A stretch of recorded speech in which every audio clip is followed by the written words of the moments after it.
Hi hello నమస్తే welcome to our channel. నేను మీ Charmi. Present Jagan అక్రమాస్తులకు సంబంధించి నమోదైన కేసుల్లో రోజువారీ విచారణకు ఖచ్చితంగా రావాల్సిందే అని సిబిఐ కోర్టు మంగళవారం తెలంగాణ హైకోర్టు అయితే ఆదేశాలు జారీ చేసింది. మరి జారీ చేసిన ఈ నెల 3న ఇచ్చిన ఆదేశాల ప్రకారం రోజువారీ విచారణకు కొనసాగించాలని, విచారణ స్థాయిపై నివేదిక సమర్పించాలని కూడా పేర్కొనడం జరిగింది. జగన్ అక్రమాస్తుల కేసులో ఆదేశాలని కోరుతూ మాజీ మంత్రి హరిరామ జోగయ్య చెప్పడం జరిగింది. అయితే హైకోర్టు ఆయన కేసులకు విచారణ నిందితులు ఉద్దేశపూర్వకంగానే జాప్యం చేస్తున్నారని పిటిషన్లు పేర్కొన్నారు. అయితే ఇందులో కావాలిచ్చి వాళ్ళు మళ్ళీ మధ్యలో వస్తున్నారనే విధంగా, అలాగే ఇందులో ఎవరెవరైతే వాళ్ళు కావాలనే వాళ్ళ మధ్యలో వచ్చి వాళ్ళ ఇంటర్ఫియర్ అవ్వడం ఇవన్నీ చేస్తున్నారని దీనిపై ప్రధాన న్యాయమూర్తి జస్టిస్ అలోక్ ఆరాధ్, జస్టిస్ వినోద్ కుమార్ కూడిన ధర్మస్థానం మంగళవారం విచారించింది. అయితే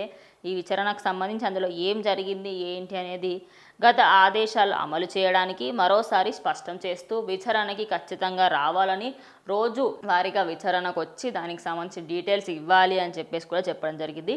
అయితే ఇది ఆగస్టు 20కి అయితే వాయిదా వేసింది. దాని తర్వాత హైకోర్టు గతంలో ఇచ్చిన ఆదేశాల మేరకు జగన్ అక్రమాస్తుల కేసులో దాఖలైన డిశ్చార్జీ పిటిషన్లపై రోజు వారి విచారణ అయితే ఖచ్చితంగా కొనసాగుతుంది. వాటిపైన వచ్చిన కంప్లైంట్లు ఏవేవైతే ఉన్నాయో వాటి అన్నిటిపైన కూడా కొనసాగుతుంది. అయితే ఇదే కాకుండా కేసులో రెండో నిందితుడిగా ఉన్న విజయసాయిరెడ్డి దాఖలాలు చేసిన డిశ్చార్జి పిటిషన్ సిబిఐ కోర్టు విచారణ చేపట్టింది.